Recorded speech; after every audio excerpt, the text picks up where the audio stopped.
जी हाँ, पोलैंड को है खतरे का एहसास और बेलारूस भी है जंग के लिए तैयार। रूस यूक्रेन जंग का असर कैसे दुनिया के अलग अलग मुल्कों पर पड़ता हुआ नजर आ रहा है, इसकी तफसील से हम आपको जानकारी देने जा रहे हैं। आपके साथ मैं हूं समीर अब्बास, मेरे साथ विपिन चौबे मौजूद हैं और हमारे वॉर रूम से मेरी सहयोगी अंजलि भी इस वक्त हमें ज्वाइन कर रही हैं और तमाम खास मेहमानों का एक बड़ा पैनल हमारे साथ जुड़ा हुआ है। 18 महीने से जारी रूस यूक्रेन जंग अब उस मोड़ पर पहुंच गई है जहां कभी भी न्यूक्लियर महाविनाश हो सकता है। ज़ेपोरिजिया का एक शहर रोबोटाइन, जहां से रशियन आर्मी को हथियार और गोला बारूद की सप्लाई होती है, उस पर यूक्रेन ने पकड़ मजबूत कर ली है। यूक्रेन ने रूस की डिफेंस लाइन तोड़ दी है और किसी भी वक्त रोबोटाइन पर यूक्रेन का कब्जा हो सकता है। रोबोटाइन पर यूक्रेन का कब्जा होते ही न्यूक्लियर हमले का काउंटडाउन शुरू हो जाएगा। आखिर रोबोटाइन रूस और यूक्रेन के लिए इतना जरूरी क्यों हो गया है, यह जानना जरूरी है विपिन। और क्या रोबोटाइन पर यूक्रेन का कब्जा होते ही न्यूक्लियर अलार्म बज जाएगा, यह भी अंदाजा लगाया जा रहा है और इसको लेकर पूरी दुनिया में अब खतरे का माहौल पैदा हो गया है। जी हाँ, तो रोबोटाइन पर आखिर इतनी चर्चा क्यों हो रही है? बड़ी खबर यह कि रोबोटाइन में रूस यूक्रेन में सबसे भीषण जंग इस वक्त चल रही है और कहा जा रहा है कि दोनों ही ओर से ताबड़तोड़ हमले भी किए जा रहे हैं। यूक्रेनी हमले में रूस को भारी नुकसान पहुंचा है। यूक्रेनी फौज ने तोड़ी है रूसी डिफेंस लाइन। तो देखिए, बहुत बड़ी खबर आपको दे रहे हैं। इस वक्त रूस और यूक्रेन की जंग का सेंटर पॉइंट बना हुआ है रोबोटाइन। यहां पर सबसे ज्यादा हमले हो रहे हैं, सबसे ज्यादा धमाकों से दहल रहा है रोबोटाइन।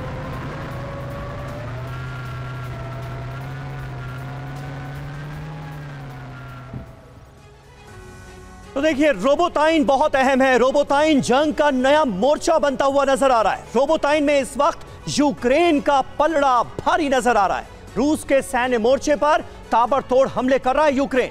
रूस ने रोबोटाइन के 5 किलोमीटर बाहर डिफेंस लाइन तैयार की थी। रूसी डिफेंस लाइन को यूक्रेन ने कई जगहों पर ध्वस्त कर दिया है। हिम्मत और मादा देखिए यूक्रेन का। अब शहर के अंदर बनाए गए मोर्चे की तरफ बढ़ रही है यूक्रेनी सेना। बाखमुत के बाद ज़ेपोरिजिया के रोबोटाइन में सबसे भीषण जंग चल रही है और रोबोटाइन की इस जंग का अंजाम आखिर होगा क्या, अब ये समझने की कोशिश करते हैं। बिल्कुल समीर, और देखिए रोबोटाइन रूस यूक्रेन के लिए कितना महत्वपूर्ण है यह भी जान लेना बहुत ज्यादा जरूरी है। रोबोटाइन के रूट से ज़ेपोरिजिया तक रूसी फौजों तक हथियार पहुंचता है।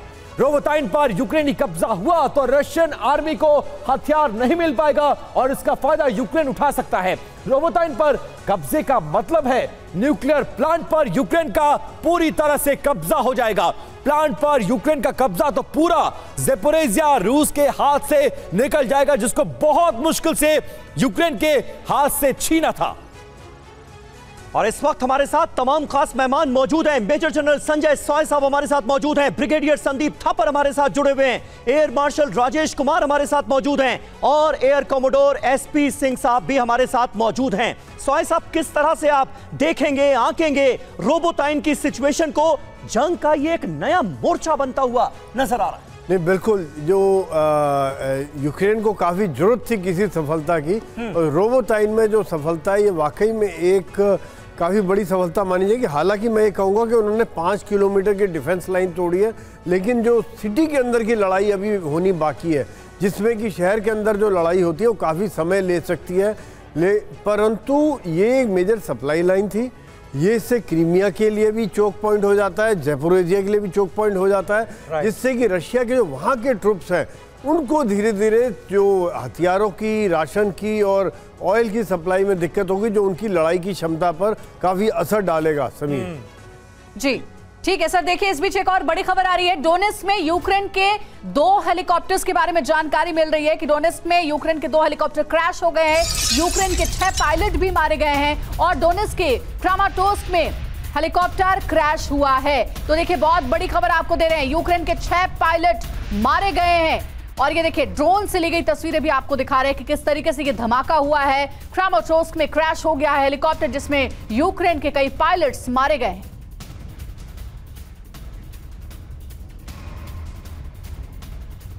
और यूक्रेन युद्ध में जैसे जैसे कहीं भी यूक्रेन कमजोर होता है तो अन्य देशों से मदद मिल जाती है। जर्मनी ने इस बीच यूक्रेन को 10 और लेपर्ड टैंक्स दे दिए हैं। यूक्रेन को नए रडार सिस्टम भी दिए गए हैं जिससे वो रशिया का मुकाबला कर सके। यूक्रेन को लगातार हथियार दे रहा है जर्मनी। ये खबर फिलहाल निकलकर सामने आ रही है। बिल्कुल, और एक और बड़ी खबर इस वक्त आ रही है। रूस और नॉर्थ कोरिया को लेकर व्हाइट हाउस का एक बड़ा दावा सामने आया है। वेपन सप्लाई को लेकर दोनों देशों में बातचीत तेज हो गई है, ये व्हाइट हाउस ने माना है। नॉर्थ कोरिया जल्द शुरू कर सकता है हथियारों की सप्लाई। तो ये अपने आप में बहुत महत्वपूर्ण खबर है। रूस और नॉर्थ कोरिया का ये गठजोड़ आने वाले वक्त में क्या गुल खिला सकता है, ये जरा समझिए। ये युद्ध का एक महाविनाशक मोड़ माना जा रहा है। वेपन सप्लाई को लेकर रूस नॉर्थ कोरिया में बातचीत तेज हो गई है। डील को लेकर अमेरिका को यह खुफिया जानकारी मिली है। हथियारों के बदले रूस खाद्य सामग्री और जरूरी चीजें देगा, यह व्हाइट हाउस ने कहा है। हथियार की कमी के चलते रूस अब ईरान और नॉर्थ कोरिया पर निर्भर है। औद्योगिक आधार मजबूत करने के लिए रूस को गोले और बुनियादी सामग्री की जरूरत है। हथियारों की सप्लाई को लेकर पिछले दिनों शोइगु किम की मुलाकात भी हुई थी। राजेश जी, किस तरह से आप देख रहे हैं इस गठजोड़ को? पहली बड़ी बात यह कि रूस भी अब दूसरे देशों पर कहीं ना कहीं निर्भर होता हुआ नजर आ रहा है कुछ हद तक। रूस, ईरान और नॉर्थ कोरिया का ये गठजोड़ आने वाले वक्त में क्या गुल खिला सकता है? देखिए, जब रूस ने ये जंग छेड़ी थी तो उन्होंने अपनी जो इंडस्ट्रियल कैपेसिटी थी उनको काफ़ी वॉर स्टोर्स पे ओरिएंट किया था। लेकिन ये जो हमले हुए हैं रूस के ऊपर, जैसे अब ये IL-76 तबाह हुए हैं, तो इनको रिप्लेस करना है। तो थोड़ा सा जो उनका इंडस्ट्रियल कैपेसिटी है वो स्मॉल आर्म्स एम्यूनिशन और जो आर्टिलरी शेल है उससे रीओरिएंटेट करना पड़ेगा, मिसाइल्स, एयरक्राफ्ट वगैरह, ड्रोन्स के ऊपर। तो नेचुरली फिर वो मदद ले रहे हैं नॉर्थ कोरिया की, उनकी इंडस्ट्रियल कैपेसिटी की। और ये तो अमेरिका ने जो उनकी राजनीति है, उन्होंने नॉर्थ कोरिया पे सैंक्शंस लगाए हुए हैं, ईरान पे सैंक्शंस लगाए हुए हैं, तो नेचुरली ये लोग इकट्ठे हो जाएंगे। और यूक्रेन का प्लान है टारगेट पर टॉप कमांडर्स, जिससे जरिए रूस को भारी नुकसान पहुंचाया जा सके। रूस को भारी नुकसान पहुंचाने के लिए यूक्रेन ने अपनी रणनीति में बड़ा बदलाव किया है। रूस के टॉप कमांडर्स को टारगेट कर रहे हैं यूक्रेनी स्नाइपर्स। रशियन आर्मी का मनोबल तोड़ने के लिए यूक्रेन ने यह नया प्लान बना दिया है और फ्रंट लाइन को तुरंत तबाह करने के लिए यूक्रेन ने अपनी नई रणनीति भी अब लेकर जंग मैदान में वो उतर चुका है। कमांडर्स को टारगेट करने के लिए पूरी बटालियन पर असर पड़ेगा और बटालियन दिशाहीन हो जाएगी। छोटे यूनिट को टारगेट कर ज्यादा आगे नहीं बढ़ पा रही थी यूक्रेनी आर्मी, लिहाजा अब उनके कमांडर्स को टारगेट करके मनोबल तोड़ने की कोशिश है। और इस कोशिश में कितना कामयाब हो रहा है यूक्रेन, इसी सवाल को समझेंगे। थापर सर, ये यूक्रेन की रणनीति जमीन पर कितनी कारगर होगी? क्या आपको लगता है इसके जरिए जो अब तक नहीं कर पाया वो क्या बैटलफील्ड में वो करने की क्षमता रख पाएगा यूक्रेन? देखिए, पहले तो मुझे इस पे सरप्राइज है कि आप आइडेंटिफाई कैसे कर सकते हैं और टारगेट कैसे स्पेसिफिकली ऑफिसर्स को, सीनियर ऑफिसर्स को कैसे टारगेट कर सकते हैं। लेकिन जैसे आपने कहा, अगर इसमें यूक्रेन सक्सेसफुल है इस रणनीति में, तो ऑफिसर्स लीड करते हैं, वही प्लान करते हैं, सारी स्ट्रैटेजी वही बनाते हैं। तो अगर ऑफिसर्स को ज़्यादा टारगेट किया जाएगा तो डेफिनेटली ग्राउंड सोल्जर्स के मोराल के ऊपर इफेक्ट करता है और उनको रिप्लेस करना भी इतना आसान नहीं होता, क्योंकि एक ऑफिसर अपने एक्सपीरियंस और ट्रेनिंग से ऊपर आता है। सब इस तरह की जंग में ये तो रणनीति रहती ही होगी कि दूसरी तरफ के जो कमांडर्स हैं उनको हम डायरेक्ट हिट कर दें, उनको मार गिराएं, ताकि जो उनकी पूरी टुकड़ी है उसका मनोबल टूट जाए। लेकिन बात तो ये है कि इसमें कामयाब हो पाएगा यूक्रेन या नहीं। वही मैं कह रहा हूं कि आई एम सरप्राइज कि कैसे वो टारगेट कर रहे हैं स्पेसिफिकली, बिकॉज कमांडर्स गिने चुने होते हैं। एक यूनिट में जहां 800 जवान होता है, वहां ऑफिसर्स 10-12 या 15 ऑफिसर्स होते हैं। तो उनको ढूंढना और उनको स्पेसिफिकली टारगेट करना बहुत मुश्किल है। लेकिन अगर यूक्रेन कर रहा है, कामयाब हो रहा है, तो थोड़ी सी प्रॉब्लम तो जरूर होगी रशियन। ठीक है, और इसीलिए कहा जा रहा है कि अब एक नई रणनीति के साथ यूक्रेन मैदान में उतरने वाला है कि रूस को बड़ा नुकसान पहुंचाया जाए मॉस्को के अंदर घुसकर। रूस यूक्रेन सैनिकों में आमने सामने की जंग जारी है, ये बड़ी खबर है। और साथ ही 24 घंटे में 35 बार 35 बार रूस और यूक्रेन की सेना का आमना सामना हुआ है। कई फ्रंट पर रूसी आर्मी पीछे हटने को मजबूर हुई है। 24 घंटे के ये हालात आपको बता रहे हैं। 35 बार ऐसा हुआ कि रूस और यूक्रेन के सैनिक आमने सामने लड़ रहे थे। कई फ्रंट पर रूस पीछे हटने को मजबूर हुआ है। और एक और बड़ी खबर आ रही है, मेलिटोपोल में यूक्रेन ने भीषण हमला किया है। हमले के बाद पीछे हट गई है रशियन आर्मी। मेलिटोपोल में आगे बढ़ रही है लगातार यूक्रेनी आर्मी, और यह एक चिंता की खबर रूस के लिए, जो कई जगहों पर बेशक एज लिया हो, लेकिन अब बहुत ज्यादा ऑफेंसिव होती हुई नजर आ रही है यूक्रेन की सेना। और मेलिटोपोल में कुछ ऐसा ही नजारा देखने को मिल रहा है। ड्रोन अटैक किए जा रहे हैं और अब यूक्रेन ने और भी ज्यादा घातक प्लान तैयार किया है। मॉस्को को सबसे बड़ा दर्द देने की तैयारी। अब मॉस्को पर मिसाइल अटैक की तैयारी में जुट गया है यूक्रेन। हमले के लिए नेपच्यून मिसाइल को अपडेट कर रहा है यूक्रेन। मिसाइल अटैक के लिए यूक्रेन ने तैयार किया जीपीएस गाइडेंस सिस्टम। जी हां, 5 महीने से जीपीएस गाइडेंस सिस्टम पर यूक्रेन काम कर रहा था और अब यूक्रेन को इसमें अच्छी खासी कामयाबी मिलती हुई भी नजर आ रही है। और हम और आप अंदाजा लगा सकते हैं, सोचिए अगर ऐसा हो गया तो इसका अंजाम क्या होगा। नेपच्यून का नया अवतार, जिसका जिक्र यहां जरूरी है, अब 400 किलोमीटर से ज्यादा दूर तक इसके जरिए अटैक किया जा सकेगा। इसके पेलोड क्षमता की बात करें तो वो है 350 किलो की।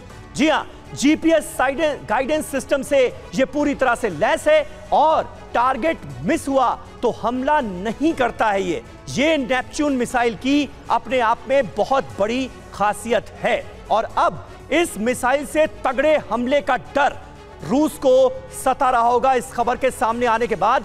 सिंह साहब, क्या ये जो तमाम जानकारियां सामने आ रही हैं बहुत बड़ी और चिंताजनक खबर है रशिया के लिए, व्लादिमीर पुतिन के लिए? क्या यह मुमकिन नजर आ रहा है? क्योंकि तैयारियां तो यूक्रेन की तरफ से जबरदस्त हैं।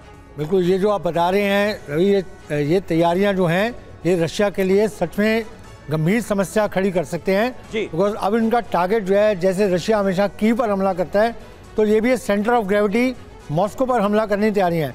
बात जो अभी थापर साहब ने कही कि मनोबल तोड़ने के लिए ऐसे हमले किए जाते हैं, और ये बिल्कुल हो सकता है जब आप बिल्कुल सेंटर ऑफ ग्रेविटी जहाँ सारी ताकत बैठी है वहाँ अटैक करते हैं तो आसपास सभी फौजों का मनोबल गिरता है कि अगर वो सुरक्षित नहीं है तो हम भी सुरक्षित नहीं हैं। तो ये जो है रशिया को देखना पड़ेगा कि सुरक्षा कैसी बढ़ाए। मैं फिर से वही बात पर आता हूँ जो मैंने शुरू में कही थी, जब पोलैंड के रास्ते से ये सारे हथियार आ रहे थे या और भी किसी रास्ते से आते तो रशिया ने उनको रास्ते में रोक कर नष्ट करके एक बड़ा अपना नुकसान कर लिया ना करके। और ये बात यानी कि सर आप ये कह रहे हैं कि रूस जो यूक्रेन को अंडरएस्टिमेट कर रहा था, कई मौकों पर उसे उसका नुकसान उठाना पड़ा, इसलिए अब बहुत सतर्क रहने की जरूरत है। यूक्रेनी पायलटों की होगी F-16 ट्रेनिंग, ये बड़ी खबर मिल रही है। कहा यह जा रहा है कि यूक्रेनी पायलट्स को ये ट्रेनिंग दी जाएगी और साथ ही रोमानिया नीदरलैंड में ये ट्रेनिंग होगी। ट्रेनिंग के लिए जल्द रोमानिया नीदरलैंड जाएंगे यूक्रेन के पायलट।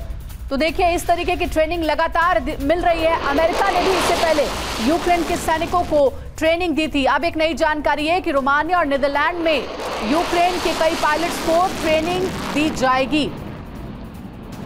और तस्वीरें भी आपको दिखा रहे, देखिए ये यूक्रेन के पायलट्स हैं जो कि पहुंचे हैं रोमानिया नीदरलैंड में ट्रेनिंग के लिए। संजय सोई सर, जिस तरीके की ट्रेनिंग पायलट्स को दी जा रही है, जो हथियारें मुहैया हो रही हैं और साथ ही जो खबर आई है कि रूस के टॉप कमांडर्स अब यूक्रेन के टारगेट पर हैं, क्या लग रहा है यूक्रेन कुछ बड़ा करने वाला है रूस के खिलाफ? नहीं, बिल्कुल। आप देखिए कि जिस प्रकार से भी एक्शन हो रहे हैं और यूक्रेन के ऊपर काफ़ी प्रेशर भी डाला हुआ था अमेरिका ने और नेटो कंट्रीज ने कि आप कुछ करो। उनकी स्ट्रेटजी के ऊपर भी सवाल उठाए थे कि आप फैला के चल रहे हो, कोई पॉइंटेड अटैक नहीं कर रहे हो। अभी आप देखिए 6 हमले ड्रोन के द्वारा, इतने एयरक्राफ्ट डिस्ट्रॉय कर रहे हैं। अभी लेटेस्ट रिपोर्ट जैसे बता रहे 24 जहाज डिस्ट्रॉय करना, रशिया की इमरजेंसी मीटिंग होना, यानी कि अभी धीरे धीरे जो काउंटर ऑफेंसिव ठंडा पड़ा हुआ था, कहीं ना कहीं उसके ऊपर ये लोग प्रेशर डाल रहे हैं। और नेटो कंट्रीज और अमेरिका लगातार ट्रेनिंग दे रहे हैं। अभी 10 लेपर्ड टैंक दिए उन्होंने, फाइटर्स की ट्रेनिंग हो रही है, क्योंकि यूक्रेन के पास भी एक सप्लाई लिमिटेड है।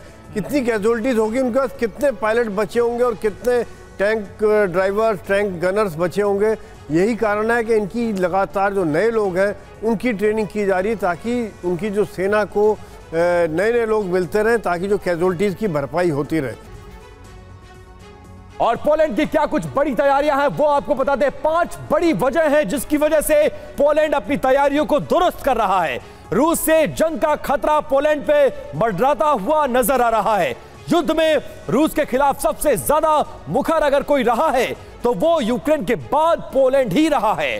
साथ साथ नेटो में भी धमक बढ़ाने की तैयारी है, जिसके जरिए यह संदेश देने की कोशिश यूरोप में दबदबा अपना बढ़ाना चाहता है पोलैंड, इसीलिए वो अपने आप को और सशक्त कर रहा है। बेलारूस से भी हमले की उसको आशंका है और इसीलिए पोलैंड अपनी ताकत में इजाफा करता हुआ नजर आ रहा है। आइए अब आपको आगे बताते हैं कि पिछले कुछ महीने में पोलैंड ने दूसरे देशों के साथ किन किन हथियारों की डील की है और इस पर पोलैंड ने कितना खर्चा किया है, वो डिटेल्स आपके सामने। अमेरिका 30 अब्राहम टैंक्स और इस पर खर्चा हुआ है $6 बिलियन का खर्चा किया है पोलैंड ने। इसके बाद अमेरिका से 96 अपाचे हेलीकॉप्टर्स मंगाए हैं, स्टिंगर मिसाइलें, hello fire anti tank missile और इस पर खर्चा हुआ है $12 बिलियन की खर्च किया गया है और पोलैंड के द्वारा। अमेरिका से और भी हथियार खरीदे गए हैं, 18 हाइमर्स लॉन्चर्स और इस पर खर्चा किया गया है $10 बिलियन और अपनी ताकत को और ज्यादा बढ़ाता हुआ नजर आ रहा है पोलैंड। साथ साथ साउथ कोरिया से देखिए K2 black panther tanks, K9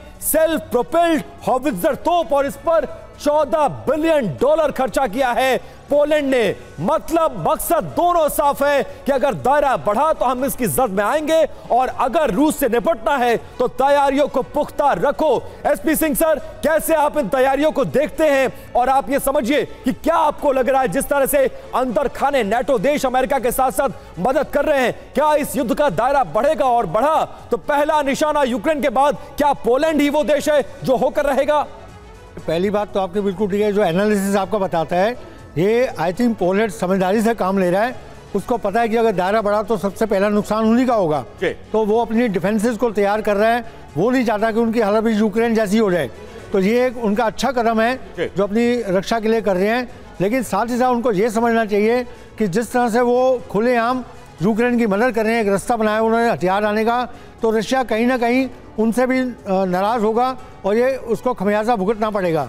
तो ये दोनों बातें हैं और यदि इसका दायरा बढ़ता है, जो रशिया ने भी अपने आप को सीमित रखा से यूक्रेन तक अगर दायरा बढ़ता है, जैसे पहले पैनलिस्ट ने बताया कि ये फिर युद्ध जो है बड़ा भीषण हो जाएगा और इसका जो रिपरकशन है पूरे दुनिया के सभी देश चपेट में आ जाएंगे। तो ये अभी जो है पोलैंड खतरे से खाली नहीं है, रूस की पोलैंड पर भी नजर है सर, जैसा आप कह रहे हैं। और इस बीच एक और अहम खबर ये कि रूसी टैंक पर यूक्रेन का हमला हुआ है, BMP-3 टैंक को निशाना बनाया गया है और साथ ही हमले में रूसी टैंक को के परखच्चे उड़ गए। यूक्रेन के हमले का वीडियो भी सामने आया है। तो देखिए BMP-3 टैंक को निशाना बनाया गया है, ये हमला किया गया है और उसके बाद कैसे BMP-3 टैंक के परखच्चे उड़ गए इस हमले में, इस विस्फोट में।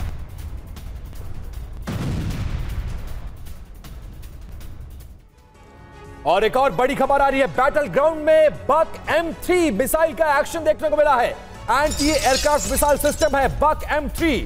रूसी रक्षा मंत्रालय ने इसके एक्शन का वीडियो जारी किया है और इसके दमखम को दिखाने की कोशिश और इसके जरिए यूक्रेन को लगातार नुकसान पहुंचा रही है रशियन फौज। और देखिए कैसे इसको इस्तेमाल किया जा रहा है युद्ध के मैदान में और इससे कितना बड़ा नुकसान यूक्रेन का होता हुआ नजर आ रहा है। और अगली बड़ी खबर का हम रुख करेंगे, रूस पर ड्रोन हमले की जबरदस्त तैयारी कर रहा है यूक्रेन। 2 लाख ड्रोन से रूस पर हमले की तैयारी में है यूक्रेन। अंदाजा लगाइए अभी 8-10 ड्रोन अगर मॉस्को पहुंच जाते हैं तो किस तरह का नुकसान होता है। लेकिन अब जो तैयारी की जा रही है उसका लेवल, उसका दायरा अपने आप में बहुत बड़ा है। 2 लाख ड्रोन से हमले की तैयारी रूस पर कर रहा है यूक्रेन। हम और आप अंदाजा लगा सकते हैं कि इसका अंजाम क्या हो सकता है। $688 ड्रोन पर खर्च करने की तैयारी है। $688 मिलियन का भारी भरकम खर्च करने की तैयारी की जा रही है यूक्रेन की तरफ से। और जाहिर है ये पैसा कहां से मिलेगा, वेस्टर्न कंट्रीज की तरफ से मिलेगा। अब इससे जुड़ी अहम जानकारियां आपके सामने ये रही। 2 लाख ड्रोन से रूस पर अटैक। इस साल के अंत तक यूक्रेनी फोर्स को 2 लाख ड्रोन मिलने जा रहे हैं। 22,000 ड्रोन यूक्रेन में ही तैयार किए जा रहे हैं। पूरी डिटेल देखिए। 1,78,000 ड्रोन दूसरे देशों से खरीदे जा रहे हैं, यानी ज्यादातर जो ड्रोन्स हैं वो दूसरे देशों से आएंगे। सिर्फ ड्रोन पर $688 बिलियन का भारी भरकम खर्चा करेगा यूक्रेन। ये अपने आप में बहुत बड़ी बात है और बताता है ये पूरा हिसाब किताब कि यूक्रेन के हौसले कितने बुलंद हैं। ये देखिए, ड्रोन पर जोर, इसकी वजह क्या है? जमीनी लड़ाई में रूस को टक्कर नहीं दे पा रही है यूक्रेनी फौज, ये सबसे बड़ी वजह है। गोला बारूद, मिसाइल की कमी, ड्रोन से पूरा करने की यही वजह है कि यूक्रेन की तरफ से कोशिश की जा रही है। ज़ेलेंस्की की यह बड़ी रणनीति सामने आ रही है। ड्रोन से कम खर्चे में बेहतर नतीजे मिलने से यह रणनीति बदली गई है और हर दिन यूक्रेन के करीब 40 से 45 ड्रोन तबाह हो रहे हैं, यानी बड़े पैमाने पर ड्रोन्स का इस्तेमाल किया जा रहा है। इतने ही ड्रोन नष्ट हुए तो यूक्रेन लंबे वक्त तक युद्ध लड़ सकता है और इस युद्ध में बना रह सकता है, जिसके आसार भी राजेश जी ज़ेलेंस्की ने जो इससे पहले स्टेटमेंट जारी किया था उसमें यह बताया था कि अगर इसी तरह से हम लड़ते रहे और अपने सैनिकों की जान गंवाने से बचते रहे तो इस युद्ध को बहुत लंबा खींचने में हम कामयाब होंगे। स्ट्रैटेजी, रणनीति नजर क्या आती है आपको ज़ेलेंस्की की फिलहाल? देखिए, ज़ेलेंस्की देख रहे हैं कि उनका जो काउंटर ऑफेंसिव है उसमें बहुत ज़्यादा उनकी कैजुअल्टीज हो रही हैं और ये सस्टेनेबल नहीं है। और अभी जो उन्होंने एक नया राउंड ऑफ रिक्रूटमेंट किया है उसमें कुछ ज़्यादा उनको पॉजिटिव रिस्पॉन्स नहीं मिला है, तो अब नेचुरली उनको एक और रणनीति बनानी पड़ेगी और ड्रोन में उनको सफलता दिखाई दे रही है। और ड्रोन, एंटी ड्रोन टेक्नोलॉजी में रशिया की थोड़ी सी वीकनेस भी सामने आई है। तो और जो जितने भी ये ड्रोन्स इस युद्ध में इस्तेमाल किए गए हैं उनमें जो खामियां हैं वो धीरे धीरे पूरी की जा रही हैं, तो टेक्नोलॉजी भी बढ़ती जा रही है। जैसे आप देखें, अमेरिका ने 1000 स्वॉर्म ड्रोन का एक नया डेमोन्स्ट्रेशन दिया है। तो इस तरह के अगर ड्रोन आए और 1000 ड्रोन से आप एक टाइम पे अटैक करें और आपके पास 2 लाख ड्रोन हो तो 200 दिन आप एक के बाद एक उनको जो है सैचुरेट कर सकते हैं। तो ये रणनीति मेरे हिसाब से बहुत अहम जानकारी आपने दी है सर कि इस रणनीति को हमें समझना पड़ेगा। और इस बीच एक और अहम खबर आ गई है, पुतिन के प्लान पर ब्रिटेन से हुआ है खुलासा। क्या खुलासा, ये जानिए। जंग में लड़ रहे सैनिकों की सैलरी बढ़ा दी गई है। सैनिकों की सैलरी में 3 गुना का इजाफा किया गया है। जवानों के मनोबल को बढ़ाने के लिए यह फैसला लिया गया है। ब्रिटिश रक्षा मंत्रालय के सूत्रों से यह बड़ी खबर मिल रही है।